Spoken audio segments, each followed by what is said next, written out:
Hello students, Sandeep Yogi here.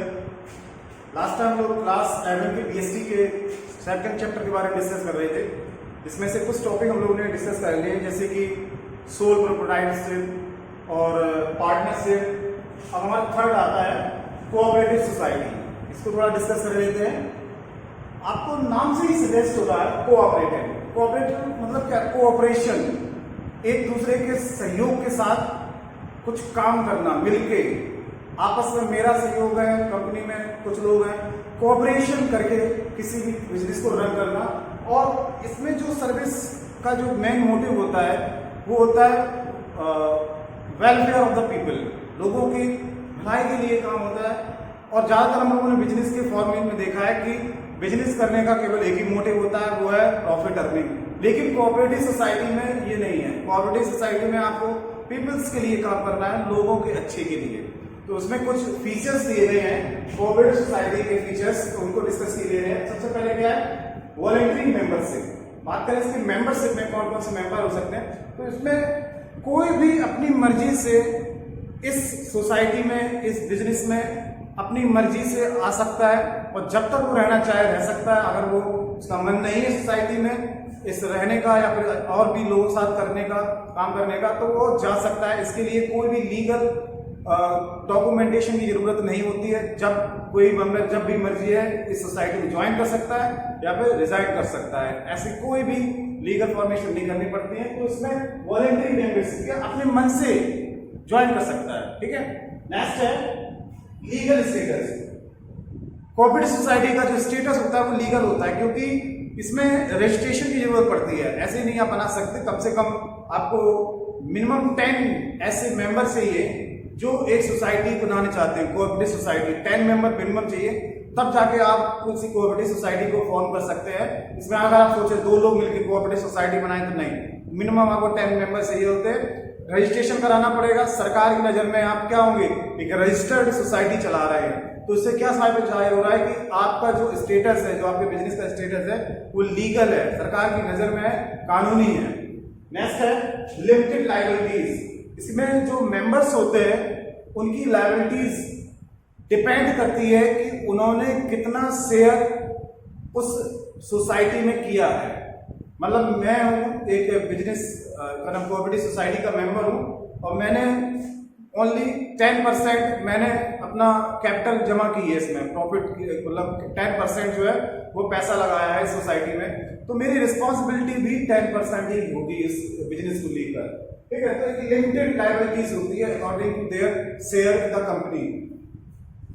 बात करें control की, तो कंट्रोल की इसमें क्या होता है कि इसमें जैसे कि डेमोक्रेसी में होता है, इलेक्टेड रिप्रेजेंटेटिव होते हैं, ऐसे इसमें भी होते हैं। इसमें भी लोग जो है, मान लो कि 50 लोगों की कोऑपरेटिव सोसाइटी है, सब मेंबर्स के पास बराबर वोट डालने का राइट होता है। वो लोग क्या करते हैं कि 50 लोगों में से जिसको चुनना चाहे कंपनी का हेड और उसके नीचे के जो पोस्ट होती हैं, सारे मेंबर आपस में मिलकर चूज कर लेते हैं कौन कंपनी का कंट्रोल किसके हाथ में होगा और कैसे कैसे कौन लोग वर्क करेंगे। तो इसमें कंट्रोल की बात करें तो कंट्रोल उसी के हाथ में ज्यादा होता है जिसके हाथ में मेंबर्स ने जिन्हें चुना हुआ होगा। मैंने चुना कि वो वाला इंसान सही रहेगा इसका कंट्रोल करने के लिए, और लोगों ने भी सोचा कि हाँ इसको वोट डालना चाहिए। वैसे जैसे आप लोग क्लास में मैंने मॉनिटर चूज करना सिखाया था, ऐसे ही बिल्कुल कंट्रोल उसी के हाथ में होता है। जितने भी जो इंसान होता है जिसको वोट डाल के जिसके ऊपर जिम्मेदारी दी गई होगी, वही उस कोऑपरेटिव सोसाइटी को कंट्रोल करता है। नेक्स्ट बात करें सर्विस मोटिव। मैं पहले ही बता चुका हूं, कोऑपरेटिव सोसाइटी का ऐसे मेंबर होना, इसका सिर्फ सर्विस मोटिव यही होता है कि वेलफेयर। हम लोग बात करें सोल प्रोप्राइटरशिप या फिर पार्टनरशिप की, इसमें सर्विस मोटिव क्या होता है? केवल प्रॉफिट मेकिंग, पैसा कमाना। लेकिन इसमें सर्विस मोटिव क्या होता है कि इसमें आपको लोगों की भलाई के लिए काम करना है। आप, मेरे पास पैसा बहुत है, मान लो मेरी कोई बिजनेस है, मेरे पास पैसा बहुत है, मैं लोगों को कुछ भला करना चाहता हूं, तो मैं क्या करूंगा? किसी कोऑपरेटिव सोसाइटी का मेंबर बन जाऊंगा और लोगों के साथ मिलकर उस मेंबरशिप मतलब जब मैं मेरे पास आ जाएगी तो मैं क्या करूंगा? जो कंपनी का मैं मेंबर बनाता हूं उनके साथ मिलकर लोगों के लिए कुछ अच्छा काम करूंगा। इसके लिए सर्विस मोटिव क्या है? Peoples welfare only. ठीक है। अब इसके बाद करते हैं लिमिट्स की।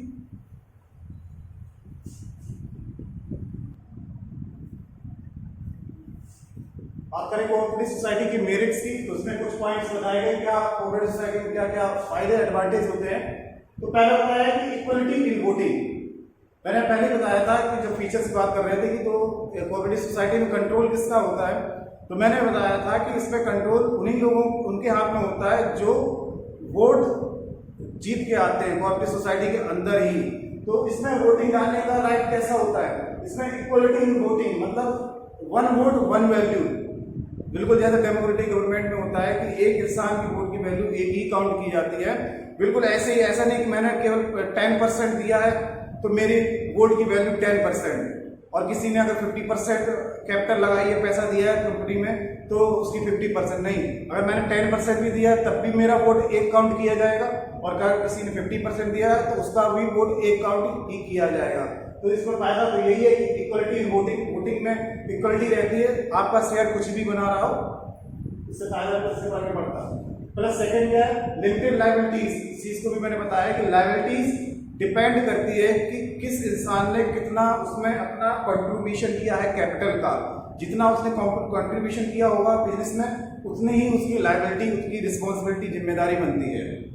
नेक्स्ट है स्टेबल एग्जिस्टेंस। अगर किसी मान लो मेंबर की डेथ हो जाए, बैंकरप्सी हो जाए, तो जो बिजनेस है वो रुकेगा नहीं, वो कंटिन्यूटी उसमें बनी रहेगी, वो फिर भी चलता रहेगा। और मेंबर के सहारे, किसी एक मेंबर या दो मेंबर के साथ अगर कुछ भी गलत होता है, अगर वो हट जाते हैं या फिर उनके साथ कुछ बुरा होता है, तो बिजनेस पे कोई फर्क नहीं पड़ता। बिजनेस जो है कंटिन्यू एग्जिस्ट बना रहेगा और कंटिन्यू चलता रहेगा। नेक्स्ट है इकोनॉमिक ऑपरेशंस। बता रहे हैं कि इसमें पैसे की बात आती है इकोनॉमिक ऑपरेशन, इसमें थर्ड पार्टी जो होती है, मिडिल मैन जो होते हैं, वो नहीं आ पाते। मान लो मैं कोऑपरेटिव सोसाइटी का मेरा एक बिजनेस है और डायरेक्ट मैं कस्टमर से अपना कांटेक्ट करूंगा, ऐसा नहीं कस्टमर तीसरे इंसान, बीच वाले इंसान से जा रही है, पर बीच वाला मेरे तक आ रहा है, तो बीच का जो मिडिल मैन है वो पैसा लेगा, तो वो पैसे का जो एक जरिया है बाहर जा रहा है पैसा, वो खत्म होगा। मैं डायरेक्ट कस्टमर से बात करूंगा, कस्टमर मुझसे बात करेगा, तो एक कह सकते हैं कि जो फ्लुएंसी होती है इकोनॉमी की, पैसे की, वो सही से बनी रहती है। इसमें थर्ड पार्टी या थर्ड मैन नहीं आ पाता। सपोर्ट फ्रॉम गवर्नमेंट, क्योंकि हमारा जो मोटिव है वो पीपल्स वेलफेयर है, तो ऐसे कामों के लिए गवर्नमेंट का सपोर्ट रहता है और हमेशा बना रहेगा। ऐसे कोऑपरेटिव सपोर्ट जितनी भी कोऑपरेटिव सोसाइटी है उसमें गवर्नमेंट का सपोर्ट बना रहता है। टैक्सेस, रेवेन्यू वगैरह में उनको कुछ छूट दी जाती है, क्योंकि वो पीपल्स के लिए काम कर रहे हैं, ऐसे बिजनेस पीपल के लिए काम कर रहे हैं। तो ऐसे गवर्नमेंट क्या करती है, इनको कुछ रेवेन्यू, टैक्सेस में जो है कुछ इनमें कंसेशन देती है, ताकि इनसे ज़्यादा पैसा ना लिया जाए और ये पैसा जो है पीपल के लिए खर्च करें। ईज ऑफ फॉर्मेशन बता रहे हैं कि ईज ऑफ फॉर्मेशन में क्या था कि इसको बनाने के लिए बहुत आसान तरीका है। कम से कम आपको 10 मेंबर चाहिए बनाने के लिए, 10 मेंबर चाहिए, बस कुछ लीगल फॉर्मेलिटीज होगा, रजिस्ट्रेशन कराना पड़ेगा। बस आपका एक जो ऑर्गेनाइजेशन है, क्या नाम, कोऑपरेटिव सोसाइटी का, वो आपका आसानी से चल सकेगा। Cooperative society registration, cooperative society 1992 के तहत आपका रजिस्ट्रेशन किया जाएगा, कुछ लीगल फॉर्मेलिटीज होगी, पेपर वर्क होगा, बस आपके जो सोसाइटी है वो रजिस्टर्ड हो जाएगी ऐसे गवर्नमेंट के आइस में। तो बहुत आसान होता है इसका फॉर्मेशन। अब बात करें इसकी लिमिटेशन की,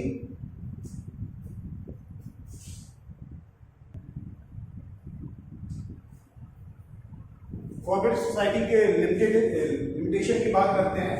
हर एक बिजनेस में हम लोगों ने लिमिटेशन पढ़ा था, इसमें भी कुछ लिमिटेड, कुछ डिसएडवांटेजेस हैं। पहला है क्या, लिमिटेड रिसोर्सेज। यहाँ रिसोर्सेज का मतलब है कैपिटल, फंड्स। तो यहाँ पे फंड कहाँ से आएगा, फंड केवल वही लोग तो लगाएंगे जो मेंबर हैं, जो कोऑपरेटिव सोसाइटी के मेंबर हैं। अगर मान लो 10 मेंबर, 20 मेंबर, तो सोसाइटी तो उतनी होगी, और प्लस उनका शेयर भी इतना नहीं है कि आप इतना शेयर करेंगे तभी मेंबर बन पाएंगे, ऐसा भी नहीं है। आपको जितना शेयर करना चाहते हैं करिए, मेंबर बन गए। तो एक लिमिटेड रिसोर्स होता है कि मान लो 5% मैंने दिया, 20% किसी और ने दिया, तो हमारे पास जो एसेट है, जो भी चीज है, वो सिर्फ मेंबर ही है हमारे। यही केवल रिसोर्स है हमारे बिजनेस रन करने का, पैसे देने का, पैसे कैपिटल इकट्ठे करने का। तो यहाँ पे रिसोर्स की बात करें तो लिमिटेड होते हैं, केवल मेंबर तक ही लिमिटेशन है। इसके बाद इनएफिशिएंसी इन मैनेजमेंट को लेकर क्या है, थोड़ा इनएफिशिएंसी होती है। क्यों? क्योंकि कोऑपरेटिव सोसाइटी जो है जनरली मेंबर होते हैं अलग अलग, और वो शायद इतने ज़्यादा प्रोफेशनल नहीं होते कि उन्हें हर एरिया में उन्हें जानकारी हो अच्छी सी। उन्हें क्या करना पड़ेगा, उन्हें अच्छे एक्सपर्ट मैनेजमेंट रखने पड़ेगी, जिन्हें उन्हें सैलरी देनी पड़ेगी, तो ये अलग का खर्चा है। तो क्या करते हैं, वो अलग से एक्सपर्ट ना रख के खुद ही अपना मैनेजमेंट संभालते हैं। अब हालांकि वो एक नॉर्मल पर्सन है, उन्हें कोई अपनी प्रोफेशनल नॉलेज नहीं है मैनेजमेंट करने की, तो वो उतना अच्छा मैनेजमेंट नहीं हो पाता है जितना कि एक बड़ी कंपनी का मैनेजमेंट होता है। तो कोऑपरेटिव सोसाइटी में कहीं ना कहीं मैनेजमेंट की भी एफिशिएंसी रहती है। Lack of secrecy. अब एक सोल प्रोप्राइटरशिप हुआ, उसमें क्या होता है कि वो जो करने वाला है केवल वो उसे पता है और किसी को नहीं पता होगा, ठीक है, सीक्रेसी उसके पास है। लेकिन बात करें कोऑपरेटिव सोसाइटी में, इसमें सीक्रेसी नहीं रहती है। इसमें आप क्या करने वाले हैं, आपके क्या स्टेप होंगे, क्या आपके अकाउंट है, क्या आपका अकाउंट का सबमिशन है, सारी रिपोर्ट्स जो हैं वो आपको गवर्नमेंट को भी बतानी पड़ेगी, अपने पार्टनर्स को भी बतानी पड़ेगी, मेंबर्स को भी बतानी पड़ेगी। तो सीक्रेसी नाम की कोई चीज़ नहीं होती, इसमें सबको बताना पड़ेगा, वो चीज़ पब्लिकली भी हो जाती है। तो इसमें सीक्रेसी का बहुत ज़्यादा अभाव होता है। प्लस फोर्थ बता रहे हैं गवर्नमेंट कंट्रोल। अब हाँ, गवर्नमेंट आपको सुविधाएं दे रही है तो नॉर्मल सी बात है, आपसे वो अपना कंट्रोल भी आपकी सोसाइटी में दिखाएगी। वो आपके जितने भी चीज़ें हैं, वो आपकी सारी चीज़ें आपके पास जो सीक्रेसी है, जो पेपर्स वर्क है, वो सब आपके ऊपर नज़र रखेगी। तब एक तरीके से कह सकते हैं गवर्नमेंट आपके ऊपर कंट्रोल रखेगी, आपकी सोसाइटी, आपके बिजनेस के ऊपर। नेक्स्ट है डिफरेंसेस ऑफ ओपिनियन। क्योंकि इस सोसाइटी में बहुत सारे मेंबर्स होते हैं, इस बिजनेस को रन करने के लिए बहुत सारे मेंबर हैं, उनके ओपिनियन भी अलग अलग होते हैं। तो काफ़ी बार उनके बीच में क्वारल यानी लड़ाई झगड़े वाली तक की बात आ जाती है, क्योंकि कोई कुछ कह रहा है, कोई अपना ओपिनियन किसी टारगेट को लेकर, बेस को लेकर कुछ कह रहा है, कोई दूसरा कुछ कह रहा है, तो उनके ओपिनियन काफ़ी बार आपस में कॉन्फ्लिक्ट करते हैं। तो ये भी प्रॉब्लम है कि डिफरेंस ओपिनियन की वजह से इस सोसाइटी को रन करना भी थोड़ा मतलब बीच बीच में प्रॉब्लम आती हैं। तो ये हमारी थी कोऑपरेटिव सोसाइटी के, हम लोगों ने फीचर्स पढ़े और मेरिट पढ़े और लिमिटेशन पढ़े। नेक्स्ट टॉपिक बात करते हैं नेक्स्ट लेक्चर में। Thank you.